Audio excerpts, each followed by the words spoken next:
Jeffrey Tucker of the American Institute for Economic Research says you're not imagining it. He tells us the reason why, starting with today's gas cans with a design mandated by the federal government. This is the offending gas can. Now you go to the store, this is what you're going to get. The thing is that I think this has to rest up against the spout you're pouring it into. So I don't even know if we're going to be able to pour anything like out of here. So, oh, there we go. It's leaking on your shoe. Oh, it is? Sorry. Oh, yes. Wow. Oh, well, there you go. Did we fail to? Okay, let's try. All Well, right. we're already in trouble with the EPA. We see here.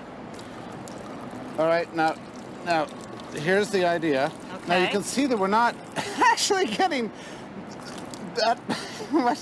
So you stand here for like 3 minutes, and then you, well, surely that's enough. And so you begin to pour it out, but then it's kind of, and then it's spilling it. Where you're like, wait, no, stop. And then, wait, it's not quite full, so you have to start again. So let's see if I can do this. Well, I got to push this thing. Hold on. Hold on. Well, maybe you should pretend like. There, I'm doing. Well, that's fine, but you know what? That's not where your gas is. Okay. So it really got to be to the side like this. That's the only way you can do it. And then when it starts getting towards the bottom, you're going to have to maybe put it upside down. Yeah. Now you've got a real problem, so maybe you should go like this. Okay. I don't know. All right. I wish we could just go back to the old gas cans. If you have one in your garage, hold on to it. Well, the background is that I have a long history of realizing if something is irrationally wrong with a product, like it's just not working right, and you can't figure out why, it probably has something to do with government regulations. So that's the background. I've never found an exception to this, right? But one day I was driving around and I ran out of gas because my gas gauge broken. So I had to call the local gas station. And I asked the guy if he could bring me some gas. And so he did. And so he gave me a gas can, and I began to try to use it. And next thing you know, there's gas spilling all over the place. And I was looking at this thing. I said, "Sir, this is the worst gas can I've ever seen." He goes, something along the lines of, "I know, it doesn't work. It's the worst gas can ever. I have no idea why they changed it." And I thought, So as soon as I got my gas, I got in my car and I drove back to where I needed to be and looked up on the internet what happened to gas cans. Government regulations have been changed in 2009. The EPA had redesigned our gas cans and eliminated the old normal gas can and replaced it with this crazy contraption. Tucker says government bureaucracy and regulations are behind toilets that don't flush well, shower heads that trickle,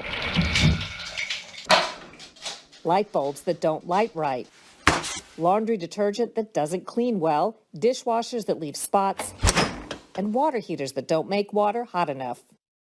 But these are the sorts of things that affect the quality of our life on a daily basis.